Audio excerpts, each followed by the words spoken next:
आचार्य चाणक्य कहते हैं, जो निश्चित को छोड़कर अनिश्चित का सहारा लेता है, उसका निश्चित भी नष्ट हो जाता है। अनिश्चित तो स्वयं नष्ट होता ही है। अभिप्राय ये है कि जिस चीज का मिलना पक्का निश्चित है, उसी को पहले प्राप्त करना चाहिए या उसी काम को पहले कर लेना चाहिए। ऐसा न करके जो व्यक्ति अनिश्चित यानी जिसका होना या मिलना पक्का ना हो, उसकी ओर पहले दौड़ता है, उसका निश्चित भी नष्ट हो जाता है। अर्थात मिलने वाली वस्तु भी नहीं मिलती।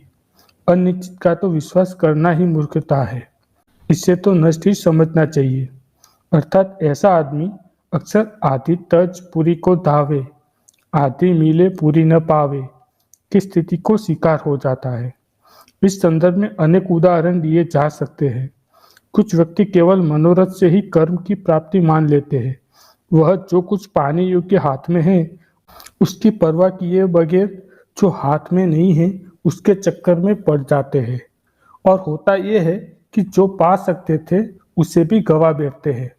ऐसे व्यक्ति केवल डींगे मारते हैं, कर्म में शिथिलता बरतते हैं और सेठ चिल्ली होकर रह जाते हैं।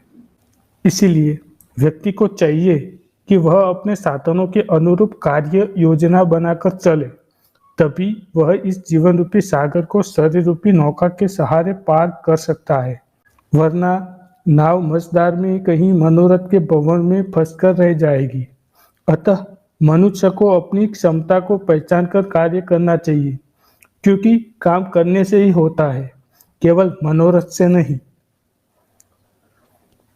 विवाह समान में ही शोभा देता है। आचार्य चाणक्य विवाह के संदर्भ में रूप और कुल में श्रेष्ठता कुल को देते हुए कहते हैं कि बुद्धिमान मनुष्य को चाहिए कि वह रूपवती न होने पर भी कुलीन कन्या से विवाह कर ले, किंतु नीच कुल की कन्या यानी रूपवती तथा सुशील भी हो तो उससे विवाह ना करे, क्योंकि विवाह समान कुल में ही करना चाहिए। विवाह के लिए वर और वधू दोनों का घराना समान स्तर का होना चाहिए। बुद्धिमान मनुष्य को अपने समान कुल की कन्या से ही विवाह करना चाहिए, चाहे कन्या साधारण रूप रंग की ही क्यों ना हो। निम्न कुल की कन्या यदि सुंदर और सुशील भी हो तो उससे विवाह नहीं करना चाहिए। गरुड़ पुराण में भी यह श्लोक मिलता है। उसमें भी कहा गया है कि समान कुल व्यसने च सख्यतम, अर्थात मित्र एवं विवाह समान में ही शोभा देता है। विजातीय अथवा असमान में अनेक कष्ट आते हैं, अनेक समस्याएं पैदा हो जाती है।